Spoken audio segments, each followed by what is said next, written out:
The radio crackled to life at 0347 hours, jerking Anya from the light sleep that was all she allowed herself anymore.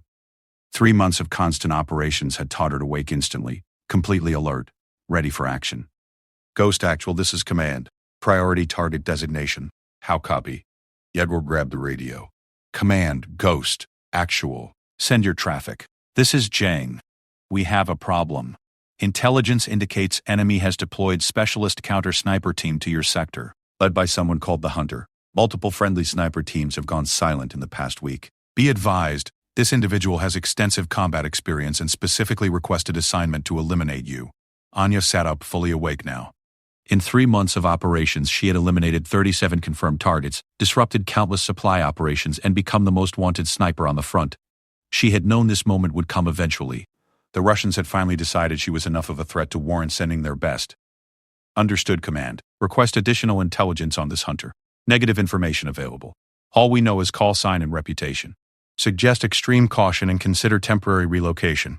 After signing off, Yegor looked at her seriously. We should take their advice. Fall back to rear areas for a few weeks until this specialist moves on.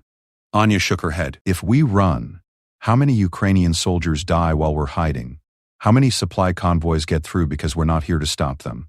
She checked her rifle, a gesture that had become as automatic as breathing. Besides, I'm curious about this Hunter. Let's see how good he really is.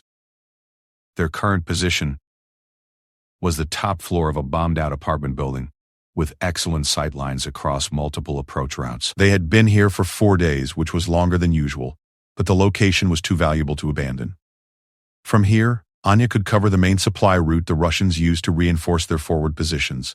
Over the next 2 days, they maintained their usual operational routine. Anya eliminated a communications specialist at 847 meters, disrupted a patrol by eliminating its squad leader, and prevented a supply truck from reaching its destination. But something felt different. She found herself scanning the surrounding buildings more carefully, looking for threats she couldn't identify. On the 3rd day, Yegor spotted something unusual through his spotting scope. Movement in the office building. 11 o'clock. About 600 meters. Top floor, 3rd window from the left. Anya swung her scope to the location. At first she saw nothing. Then, for just a moment, she caught a brief glint of reflected light, possibly a scope lens catching sunlight. Possible sniper position, she murmured. But it could be nothing. They watched the building for 2 hours without seeing further movement. It was Yegor who finally voiced what they were both thinking. What if it's him? What if the Hunter is watching us right now?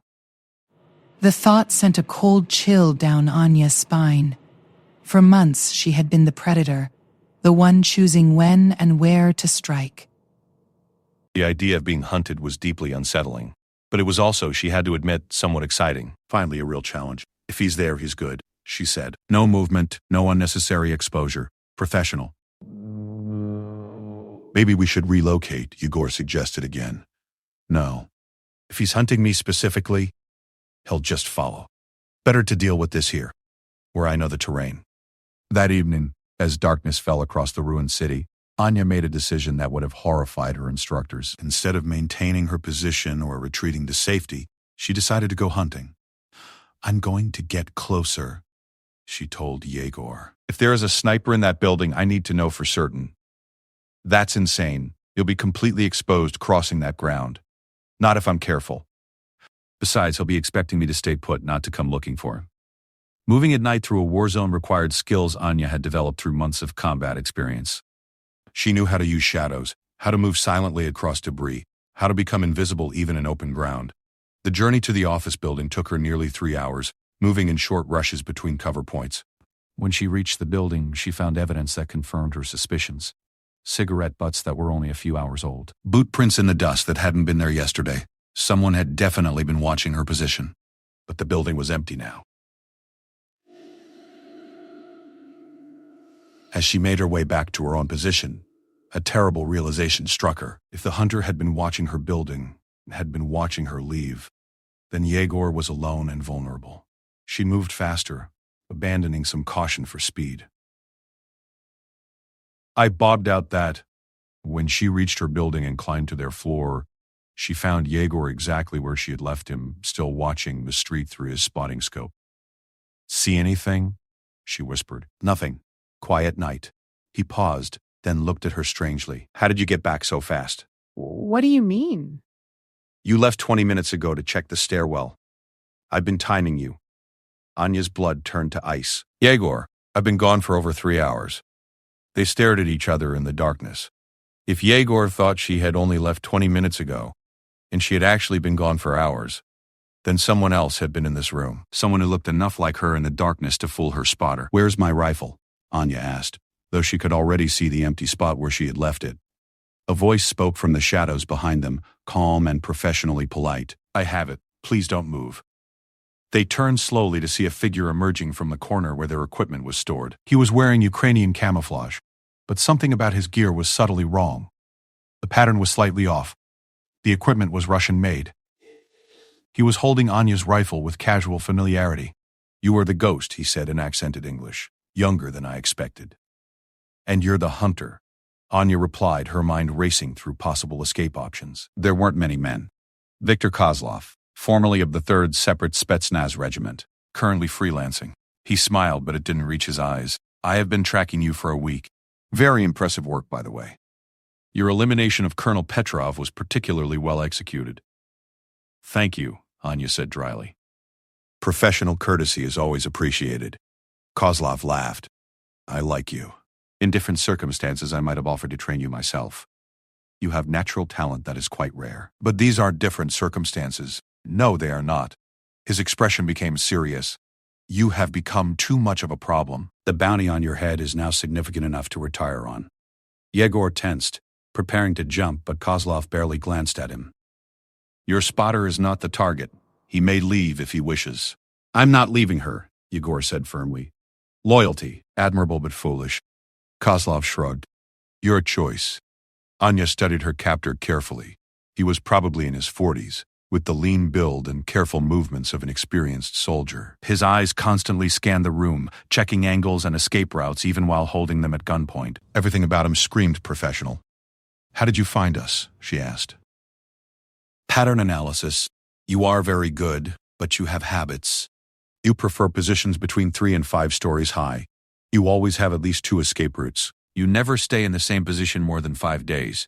He gestured around the room. This is day 4 in this location. Tomorrow you would have moved. And how did you get in here without us noticing? While you were playing hunter in the office building, I entered through the basement. Your building security is quite poor. Multiple entry points, thin walls, excellent acoustic properties for listening to conversations. Anya realized with growing horror how thoroughly she had been outmaneuvered. While she had been hunting him, he had been studying her, learning her patterns, preparing his trap.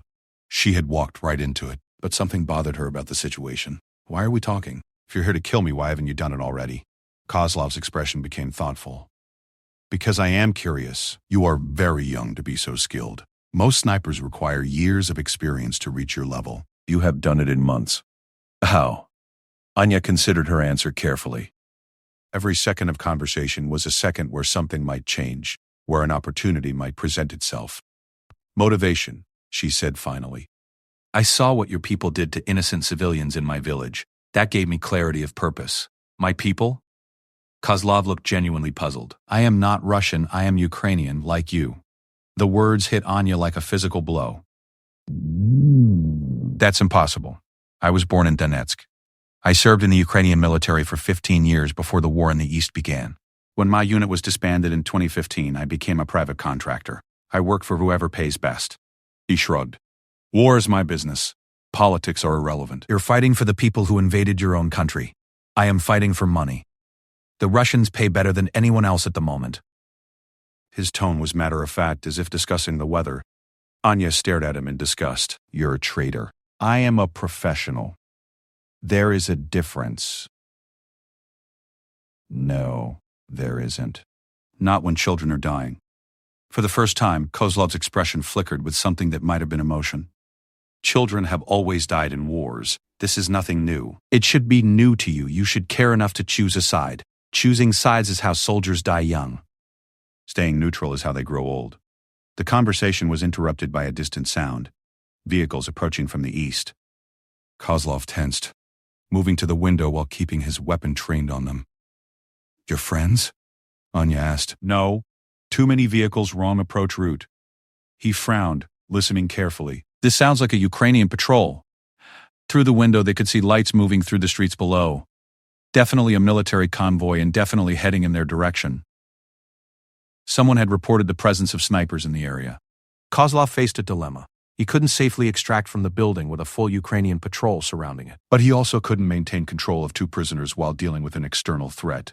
Anya saw the indecision in his eyes and made her move. She dove toward him just as Yegor attacked from the other direction.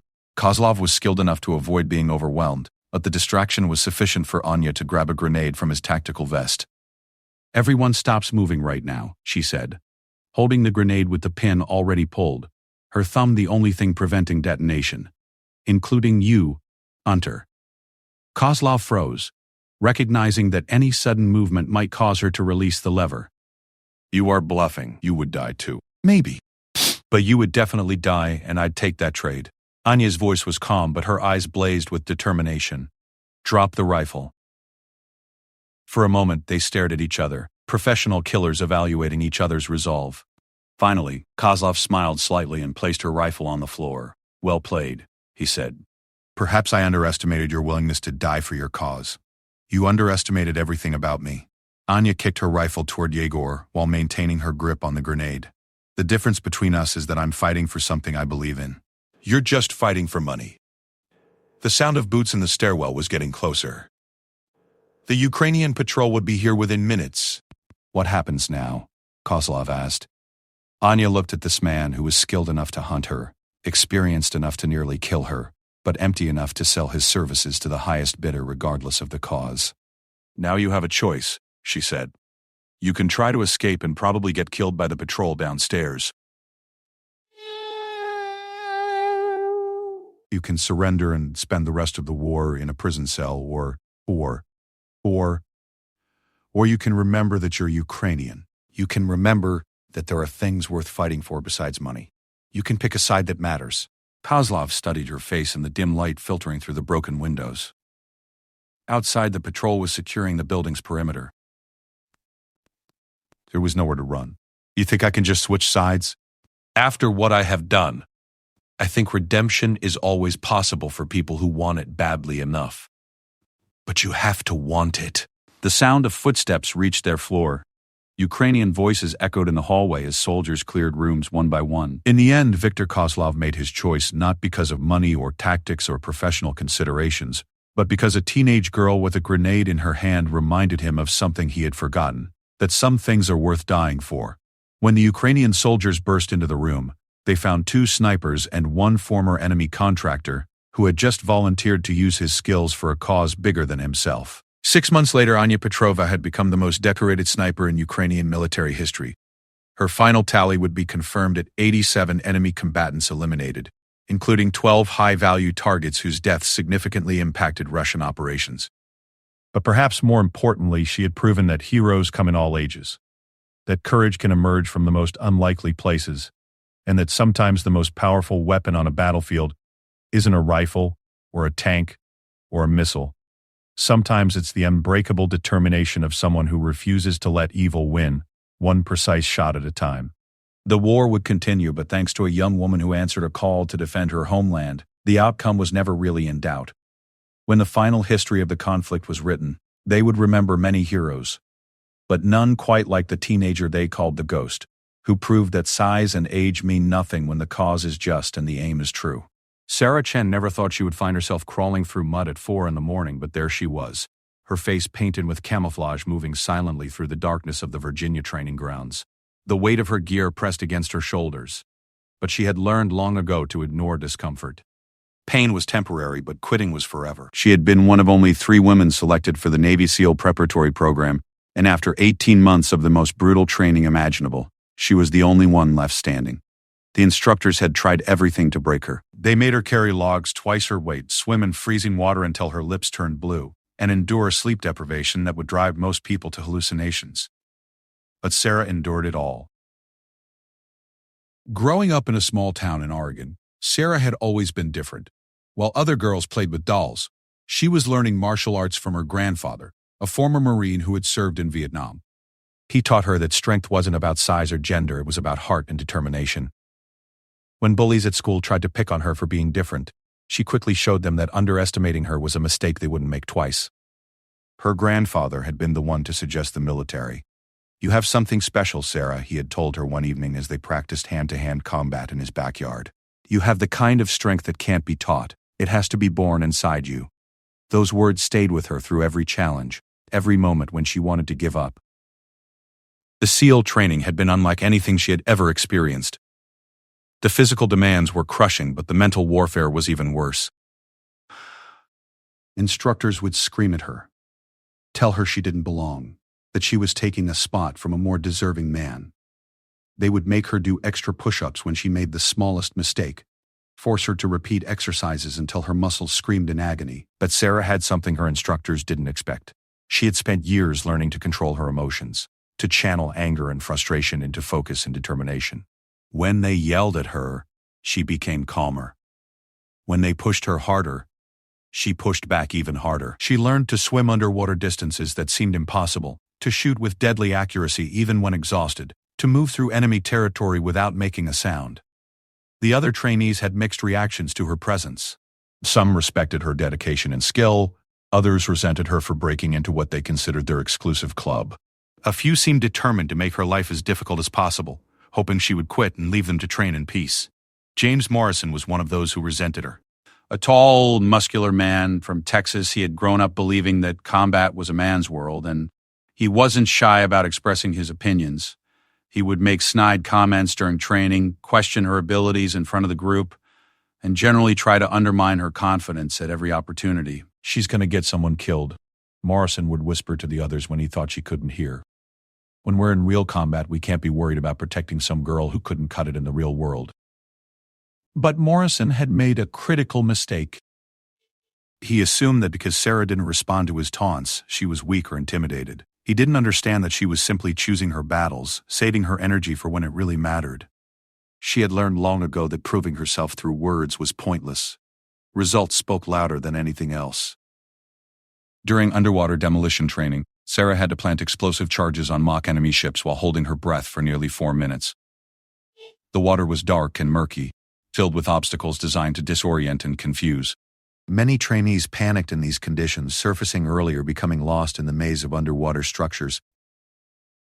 She had spent countless hours in meditation, learning to slow her heart rate and conserve oxygen. In the water, she moved with the fluid grace of someone who had become one with the environment.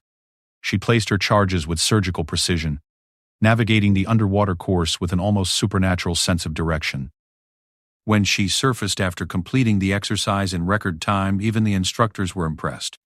But Morrison just shook his head in disgust. "Lucky break," he muttered. "Let's see how she does when the real pressure hits." The real pressure came during the final phase of training known as Hell Week. For 5.5 days, the trainees would be pushed to their absolute limits with almost no sleep, constant physical demands, and psychological pressure designed to weed out anyone who wasn't completely committed. Sarah knew this would be her biggest test, not just of her physical abilities, but of her mental toughness. The instructors had made it clear that they were looking for any excuse to remove her from the program, and Hell Week would give them plenty of opportunities. The week began with a midnight beach run carrying heavy logs. The sand was soft and treacherous, making every step an effort. Sarah found herself paired with Morrison and 2 other men who clearly weren't happy about having to work with her. They deliberately moved at an awkward pace, sometimes going too fast for her to keep up, sometimes slowing down so much that they fell behind the group. But Sarah adapted. When they tried to exhaust her by moving too quickly, she maintained her pace and let them tire themselves out. When they tried to sabotage the team by going too slowly, she took charge and set the rhythm herself. By the end of the first day, she was still moving while some of the men around her were struggling. The sleep deprivation was the hardest part. After 3 days with only a few hours of rest, Sarah began to experience hallucinations. She saw her grandfather standing by the obstacle course, encouraging her to keep going. She heard voices in the wind telling her to quit, that she had already proven her point.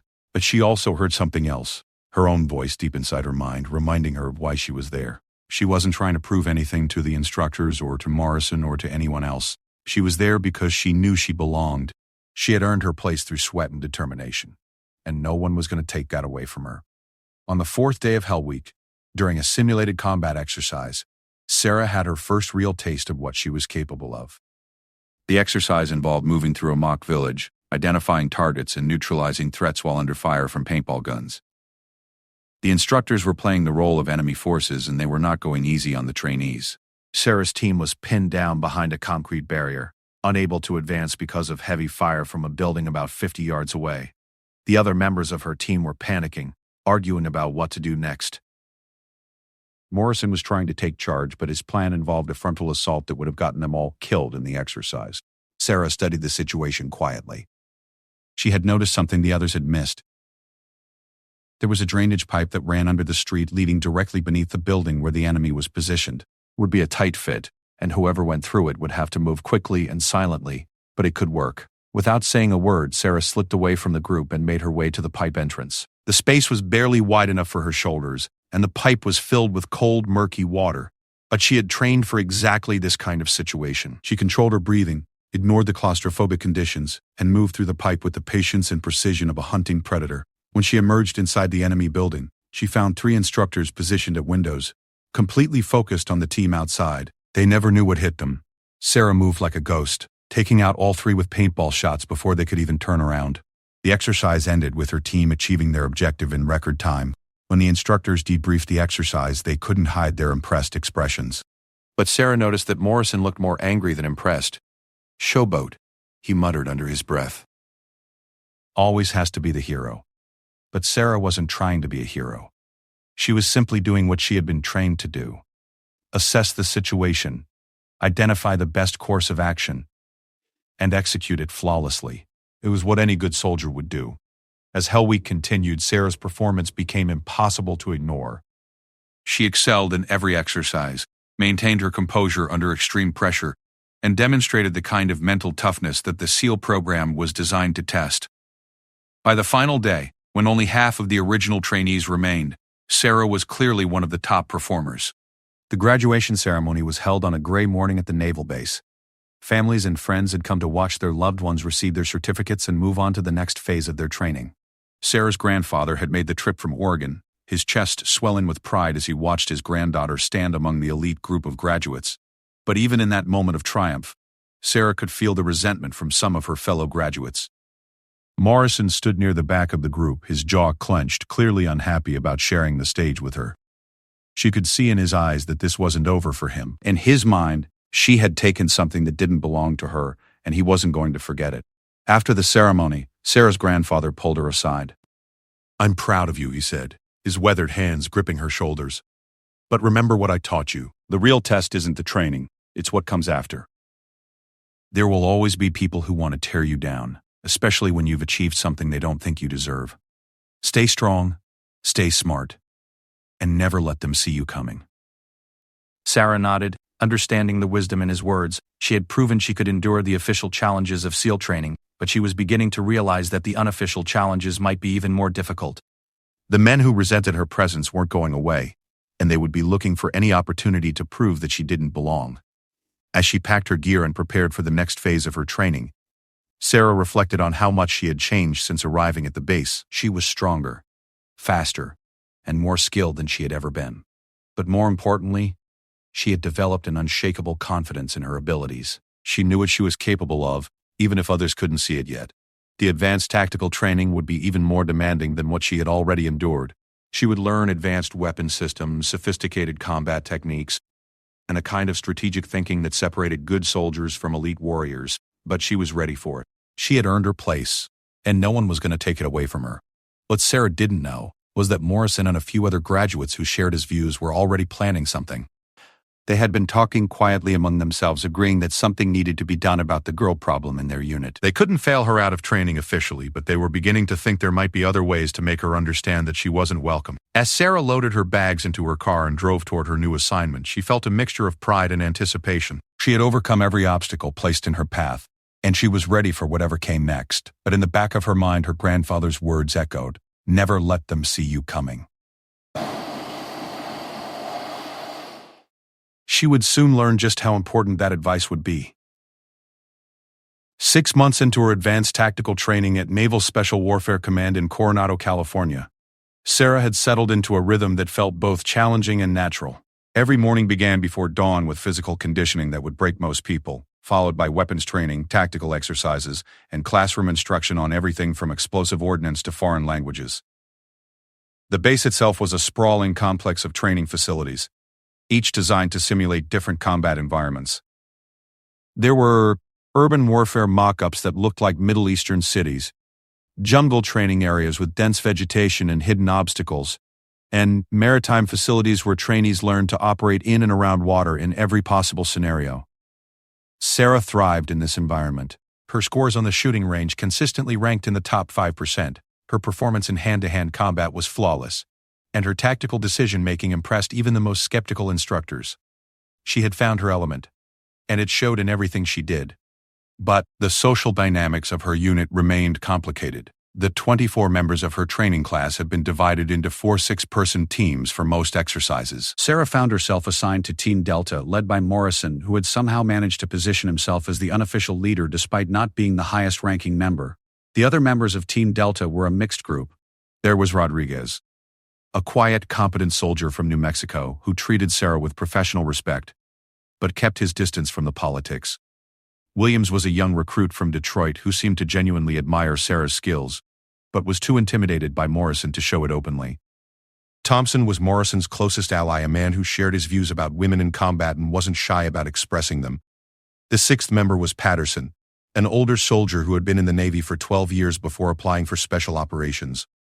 He was the most experienced member of the team and technically outranked Morrison, but he had a laid-back personality that made him reluctant to assert authority unless absolutely necessary.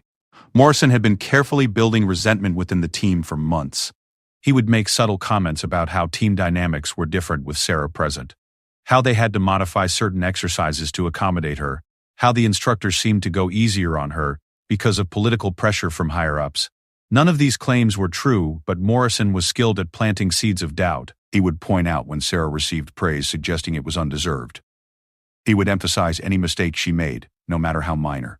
He created an atmosphere where her presence felt like a burden rather than an asset. The tension came to a head during a particularly challenging exercise known as the 72-hour problem. Teams were dropped into a remote area of the desert with minimal supplies and given a complex mission to complete. They had to navigate to specific coordinates, gather intelligence, avoid enemy patrols, and extract to a different location, all while operating on very little sleep and food. Sarah's team was dropped 40 miles from their first objective in the middle of the Nevada desert. The landscape was harsh and unforgiving, with rocky terrain, extreme temperature swings, and very little water. They had been given basic survival gear, but they would have to rely primarily on their training and teamwork to succeed. Morrison immediately established himself as the team leader, even though Patterson technically outranked him. He assigned roles and responsibilities, making it clear that he expected everyone to follow his orders without question. Sarah was assigned to be the team's communications specialist and navigator, roles that required technical skill but kept her somewhat separated from the rest of the group. The first day went smoothly. They made good time across the desert, avoided the simulated enemy patrols, and reached their first objective ahead of schedule. Sarah's navigation was flawless and her radio communications with base camp were clear and professional. Even Morrison had to admit that her performance was solid. But that night, as they set up a hidden camp in a rocky outcropping, Morrison began to implement his plan. He started by questioning Sarah's route selection for the next day, suggesting that her choices were too cautious and would slow the team down. When she explained her reasoning, pointing to potential ambush sites and difficult terrain, he dismissed her concerns. "We're not here to play it safe," Morrison said, his voice carrying just enough authority to make the others listen. "We're supposed to be elite warriors, not scared little girls tiptoeing through the desert." The comment was clearly directed at Sarah, and everyone knew it. She felt the familiar surge of anger, but she controlled it, just as her grandfather had taught her. Instead of responding emotionally, she simply restated her tactical assessment and let Morrison make his own decision. Morrison chose a more direct route that would save time but expose the team to greater risk. Sarah followed orders, but she remained alert, knowing that his decision was more about asserting dominance over her than about completing the mission effectively. The next day proved her right. Morrison's chosen route led them directly into a simulated ambush. The enemy forces, played by instructors with paintball guns, caught the team in an open area with little cover. In a real combat situation, they would have all been killed. The exercise was stopped and the team received a harsh critique from the instructors. Morrison tried to shift blame to Sarah's navigation, claiming that she had led them into the trap, but the instructors weren't buying it. They had been monitoring the team's progress and radio communications. They knew exactly who had made which decisions. That night, as the team regrouped and planned for the final day of the exercise, Morrison's frustration boiled over. "This is exactly what I was talking about," he said to the others when Sarah was checking their radio equipment. She's making us all look bad. We can't afford to have weak links on this team. Thompson nodded in agreement. She's going to get us all kicked out of the program. The instructors are watching us extra carefully because of her, and every mistake gets magnified. Williams looked uncomfortable with the conversation, and Rodriguez remained silent, but neither spoke up in Sarah's defense. Patterson was taking the first watch, so he wasn't part of the discussion. Morrison lowered his voice. "I think it's time we had a serious conversation with our teammate about whether she's really cut out for this kind of work. Maybe if she understood how her presence affects the team, she'd make the right choice and transfer to something more appropriate." Sarah heard every word from her position 30 feet away, but she gave no indication that she was listening. Instead, she continued her equipment check, mentally noting each team member's reaction to Morrison's words. She was beginning to understand that this wasn't just about military training. It was about power, control, and a fundamental disagreement about her right to be there. The final day of the exercise required the team to infiltrate a mock enemy compound and extract the high-value target without being detected. It was the kind of precision operation that required perfect coordination and trust between team members. Morrison assigned Sarah to provide overwatch from a ridge overlooking the compound, while the rest of the team moved in for the extraction. It was a reasonable tactical assignment, but Sarah recognized it for what it really was, an attempt to minimize her involvement in the critical phase of the mission. From her position on the ridge, Sarah had a perfect view of the compound and the surrounding area. She could see the enemy sentries, the patrol patterns, and the blind spots that the team could use to their advantage.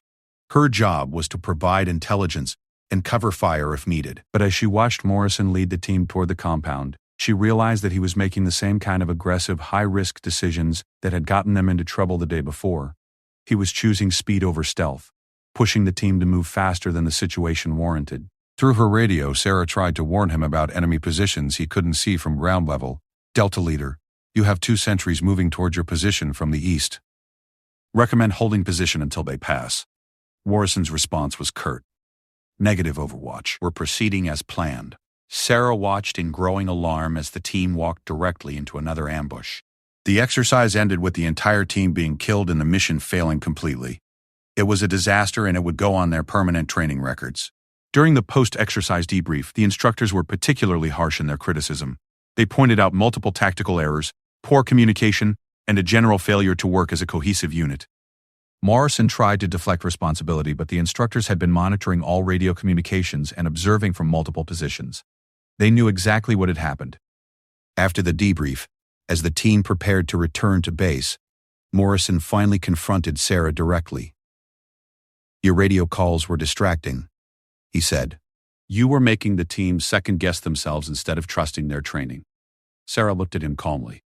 "I was providing you with intelligence you couldn't see from your position." "That's what Overwatch is supposed to do." "What Overwatch is supposed to do," Morrison replied, "is follow the team leader's orders and trust his judgment." "You were trying to micromanage the operation from a distance." Thompson nodded in agreement. "She's always trying to show how much smarter she is than everyone else. It's disruptive to unit cohesion." This time Patterson spoke up.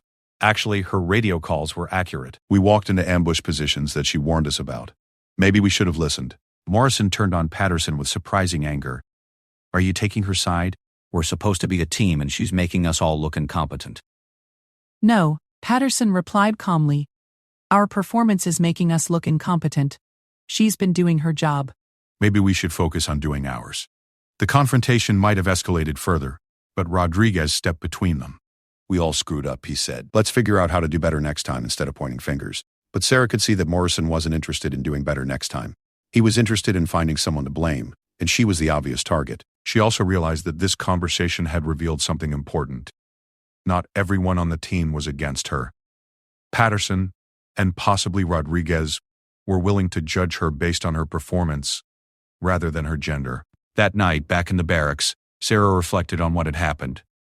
She had handled herself professionally in a difficult situation, but she knew that Morrison and his allies weren't going to give up. If anything, her competent performance was making them more desperate to prove their point. She thought about her grandfather's advice. Stay strong, stay smart, and never let them see you coming. She was beginning to understand that she might need to apply that advice sooner than she had expected. Over the next few weeks, Morrison's campaign against Sarah became more systematic. He would volunteer her for the most dangerous assignments, hoping she would fail or be injured. He would second-guess her decisions in front of the instructors, trying to undermine her credibility. He would make subtle comments about her appearance, her equipment, her performance that were designed to make her feel unwelcome. But Morrison had made a critical miscalculation. He assumed that because Sarah didn't fight back publicly, she was intimidated or weakening under pressure. He didn't realize that she was actually gathering information, studying his tactics and preparing for the right moment to respond. Sarah began to notice patterns in Morrison's behavior. She observed how he manipulated conversations, how he used Thompson as a supporting voice, how he tried to isolate her from the rest of the team. She also noticed his weaknesses, his need for control, his tendency to let anger cloud his judgment, his assumption that others shared his prejudices. The breaking point came during a routine training exercise that should have been straightforward. The team was practicing close-quarters battle techniques in a mock urban environment. It was the kind of drill they had done dozens of times, but Morrison decided to make it a test of Sarah's resolve. He set up the exercise so that Sarah would be isolated from the rest of the team, facing multiple opponents in a confined space. It was presented as a random training scenario, but Sarah recognized it for what it was: an attempt to overwhelm her and force her to fail in front of the instructors. But Morrison had forgotten something important. Sarah hadn't just trained to be a SEAL. She had been learning combat techniques since she was 8 years old. She had spent years developing skills that went far beyond standard military training, and she had never shown anyone the full extent of what she was capable of. As the exercise began and Sarah found herself surrounded by hostile forces in a darkened building, she realized that the time for restraint was over. Morrison had pushed too far, and now she was going to show him exactly what he had been trying to destroy. The training facility known as the Kill House was a maze of interconnected rooms designed to simulate urban combat scenarios. Steel walls, concrete floors, and adjustable barriers could be configured to create everything from apartment buildings to office complexes. Today, it had been set up to resemble a multi-story building with narrow corridors, blind corners, and multiple levels. Sarah stood at the entry point, checking her training weapon and gear one final time. The exercise was supposed to be a routine hostage rescue simulation, but she could feel the tension in the air. The way Morrison had briefed the scenario, the way Thompson had smiled when the assignments were given, the way the other team members had avoided making eye contact with her, it all added up to something that felt more personal than professional. According to the briefing, Sarah was playing the role of a lone operative who had become separated from her team during an urban assault. Her mission was to navigate through the building, neutralize hostile forces, and reach the extraction point on the roof. The rest of her team would be playing the role of enemy combatants, using paintball weapons and non-lethal training ammunition. What Morrison hadn't told the instructors was that he had modified the scenario. Instead of the standard training protocol where opponents would engage one at a time or in small groups, he had arranged for the entire team to coordinate their attack. Sarah would face all 5 of her teammates simultaneously in a confined space, with no backup and limited escape routes. As Sarah entered the building, she moved with the controlled precision that had become second nature during her training. She checked corners, listened for movement, and advanced methodically through the first floor.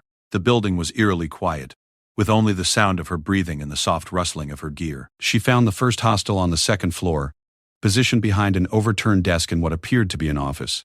It was Williams, and when he saw her, his expression showed genuine surprise and something that might have been guilt. He raised his training weapon, but his movement was slow and telegraphed. Sarah neutralized him with a center mass shot before he could properly aim. "Sorry, Williams," she whispered as she moved past his position, but Williams grabbed her arm as she passed. "Sarah, listen," he said urgently. "This isn't a normal exercise. Morrison has everyone positioned to hit you at once when you reach the 3rd floor. It's not supposed to be fair." Sarah felt a cold anger settle in her chest, but her voice remained calm. "I know. Thanks for the warning." As she continued upward, Sarah's mind began to shift into a different mode. The careful, measured approach she had been using in training exercises was designed to demonstrate competence while avoiding any appearance of showboating. But this wasn't a normal training exercise. This was Morrison's attempt to humiliate her, to create a situation where she would fail so completely that even her supporters would question her abilities. She reached the stairwell to the 3rd floor and paused, listening carefully. She could hear movement above her, the soft scraping of equipment against walls, The whispered communications of people trying to coordinate an ambush. Morrison had positioned his team to catch her in a crossfire the moment she entered the main corridor. Sarah smiled grimly. Morrison had made the same mistake that every opponent made when facing her. He assumed he understood the extent of her capabilities. He thought he was setting a trap for someone who would fight by the standard rules of engagement. He had no idea what she was actually trained to do. Instead of entering the third floor through the main stairwell as expected, Sarah found a maintenance access panel near the second floor ceiling. The building's construction allowed for movement between floors through utility spaces, and her small frame made it possible to navigate routes that larger soldiers couldn't use. She emerged inside a supply closet on the third floor, behind the positions where Morrison had placed his ambush. Through the thin walls, she could hear Thompson's voice. She should be coming up those stairs any second now. Remember, we hit her hard and fast. Make it look realistic, but don't give her any chance to recover. Morrison's reply was quiet but audible. This is about team safety. She needs to understand that her limitations put all of us at risk. If she can't handle pressure, better to find out now than in real combat. Sarah felt something shift inside her chest, a cold clarity that she had never experienced before. All pretense fell away. All the careful restraint and political awareness that had guided her behavior throughout training evaporated. These men had just made this personal, and they had chosen the wrong person to corner. She moved through the supply closet like a ghost, using skills that went far beyond standard military training. Her grandfather had taught her techniques that dated back to ancient martial arts, methods of moving and striking that were designed to neutralize multiple opponents in confined spaces. She had trained in these techniques for years, but had never needed to use them in full. The first man she encountered was Rodriguez, positioned near a doorway with his back partially turned. Sarah approached from behind, moving so silently that he never heard her coming. She struck with surgical precision, hitting nerve clusters that would cause temporary paralysis and disorientation. Rodriguez collapsed without making a sound, his training weapon clattering to the floor. Thompson was the next to fall. He was positioned around a corner, watching the main corridor for Sarah's expected approach. She came from the opposite direction, using hand-to-hand combat techniques that were not part of standard military training. Thompson found himself on the ground before he fully understood what was happening, his weapon captured and his ability to continue fighting completely neutralized. Patterson was in a room overlooking the stairwell, and he was the first to realize that something had gone wrong. He had heard the sounds of brief struggles but couldn't see what was happening. When Sarah appeared in his doorway like a shadow, he started to raise his weapon but stopped when he saw her eyes. "I'm not the enemy here, Patterson," Sarah said quietly, "but I'm not playing by their rules anymore." Patterson looked at her for a long moment, then slowly lowered his weapon. "I never wanted this to happen," he said. "Morrison pushed too hard." "I know. Just stay down and stay quiet." That left Morrison and Thompson as the only active opponents. That left Morrison and Thompson as the only active opponents. That left Morrison and Thompson as the only active opponents. But Thompson had been positioned in a way that made him easy to isolate. Sarah found him in a corridor, frantically trying to radio Morrison about the situation. She disarmed him using techniques that were so fast and efficient that he barely understood what had happened. "What the hell?" Thompson said, looking up at her from the floor. "How did you do that?" She was focused entirely on Morrison now, the man who had orchestrated this entire situation. She could hear him moving through the building, trying to understand why his carefully planned ambush had fallen apart. "Delta Team, report your status." Morrison's voice came through the radio. "Sarah should have reached your positions by now." "Delta Leader, this is Sarah. Your team is neutralized. It's just you and me now." There was a long pause before Morrison responded. "That's impossible. You can't have taken out 4 operators in a matter of minutes. Check your positions, Morrison. Then meet me on the roof for our final engagement."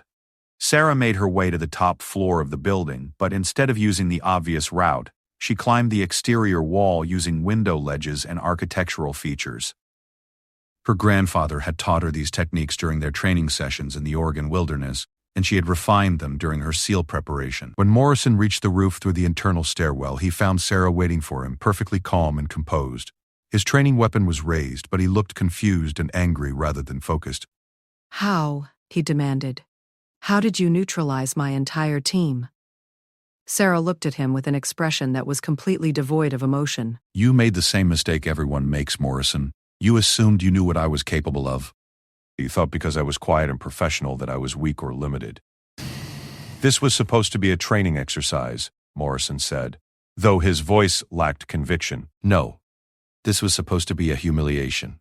You set up an unfair scenario, designed to make me fail, to prove some point about women in combat. But you picked the wrong target. Morrison raised his weapon, but Sarah was already moving. The techniques she used were not part of any military manual. They combined elements of her grandfather's martial arts training with the advanced hand-to-hand combat skills she had learned during SEAL preparation, but executed with a level of precision and ruthlessness that neither training program could have taught. Morrison found himself disarmed, off balance, and completely outclassed in a matter of seconds. Sarah could have seriously injured him, could have demonstrated just how dangerous she really was. But instead, she chose restraint. She pinned him to the ground with techniques that were painful but not permanently damaging. "Here's what's going to happen," she said, her voice deadly calm. "You're going to get up, you're going to help your teammates recover, and you're going to end this campaign against me. Because if you continue to try to sabotage my career or endanger my safety, I will respond accordingly." And trust me, you don't want to see what that looks like. Morrison looked up at her, and for the first time since they had met, she saw fear in his eyes. He had finally understood what he had been trying to destroy, and he realized that he had made a serious miscalculation. The exercise officially ended when the instructors, who had been monitoring from a distance, arrived on the roof. They found Morrison on the ground, Sarah standing calmly nearby, and the rest of the team scattered throughout the building, all neutralized, with techniques that impressed even the veteran special operations instructors. During the debrief, Morrison tried to claim that Sarah had violated training protocols, that she had used excessive force or unauthorized techniques, but the instructors had been watching everything through surveillance cameras, and they had seen exactly what had happened. Lieutenant Chen, the senior instructor, said, "Your performance in this exercise was remarkable.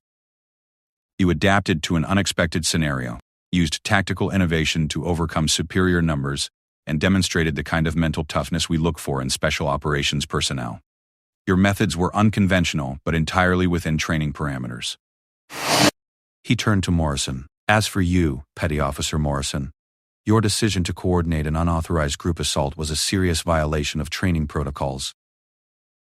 You endangered a fellow trainee and compromised the educational value of the exercise. You'll be receiving formal counseling and additional remedial training." After the instructors left, the team gathered in the equipment room to clean their gear. The atmosphere was tense and uncomfortable, but it was different from before. Morrison sat quietly in a corner, avoiding eye contact with everyone. Thompson seemed subdued and uncertain. Williams and Rodriguez looked at Sarah with a mixture of respect and wariness. Patterson was the first to speak. "That was incredible," he said to Sarah. "I've been in special operations for 12 years, and I've never seen anything like what you did in that building. Where did you learn those techniques?" Sarah looked around the room, making eye contact with each member of her team. "I learned them from someone who understood that survival isn't about being the biggest or the strongest. It's about being smarter, faster, and more determined than your opponents. It's about never giving up no matter what odds you're facing." She turned specifically to Morrison. "I never wanted to be your enemy. I just wanted to do my job and serve my country. But you made this personal, and you forced me to respond. I hope you learned something today." Morrison finally looked up at her. The arrogance and hostility were gone, replaced by something that might have been respect or might have been fear. "I underestimated you," he said quietly. "Yes, you did. Don't make that mistake again." Over the following weeks, the dynamics within Team Delta changed completely. Morrison's campaign against Sarah ended abruptly, and his influence over the other team members evaporated. Thompson remained distant but professional. Williams began to openly express admiration for Sarah's skills. Rodriguez started including her in tactical discussions that had previously been dominated by Morrison. Most importantly, Patterson stepped up as the team's actual leader, using his experience and rank to create a more professional environment. Under his leadership, Team Delta began to function as a cohesive unit, for the first time since Sarah had joined. Sarah herself felt different after the Kill House exercise. She had spent months proving that she could follow the rules, demonstrate competence, and fit into the existing structure. But the confrontation with Morrison had forced her to reveal capabilities that went far beyond the standard expectations for special operations personnel. She realized that she had been holding herself back, trying to blend in rather than excel. The techniques her grandfather had taught her, the instincts she had developed through years of training, the mental toughness that had carried her through every challenge. These weren't weaknesses to be hidden or advantages to be minimized. They were tools to be used when necessary. The instructors began to take notice of her in a different way. They had always known she was competent, but now they understood that she brought unique capabilities to the table. She was given more challenging assignments, more leadership opportunities, and more responsibility for training newer recruits. Morrison never directly apologized for what he had done, but his behavior towards Sarah became completely professional. The hostility was gone, replaced by a careful respect that suggested he had learned exactly how dangerous it was to underestimate her. 6 months later, when their training class graduated and received their assignments to operational units, Sarah was ranked in the top 3% of her class. She had proven not just that she belonged in special operations, but that she represented a new kind of warrior, one who combined traditional military excellence with unique skills and perspectives. At the graduation ceremony, Sarah's grandfather once again made the trip to watch her receive her final certification. As they spoke afterward, he smiled with the satisfaction of someone whose deepest beliefs had been validated. "You did more than survive," he told her. "You showed them something they never expected to see." But remember, this is just the beginning. The real challenges are still ahead. Sarah nodded, understanding that her grandfather was right. She had proven herself in training, but the real test would come in operational deployments, where the stakes were life and death rather than career advancement. But she also knew something that she hadn't known at the beginning of her journey. She understood the full extent of her own capabilities, and she had learned that sometimes the most dangerous opponents were the ones who underestimated her. Morrison had made that mistake and paid the price for it. As she prepared for her first operational assignment, Sarah carried with her the lessons of the Kill House exercise. She had learned that there were times when playing by the expected rules wasn't enough, when survival required unleashing skills and instincts that others couldn't match. She had been cornered, tested, and challenged in every way possible. And when the moment came to prove what she was really made of, she had shown that she was capable of far more than anyone had imagined. The quiet professional who had endured months of harassment and sabotage had revealed herself to be something altogether more formidable. Morrison and his allies had tried to break her, to prove that she didn't belong in their world. Instead, they had forced her to demonstrate that she didn't just belong, she excelled in ways that redefined what excellence could look like. The cornering was over. Now it was time to show the world what a warrior looked like when she stopped holding back.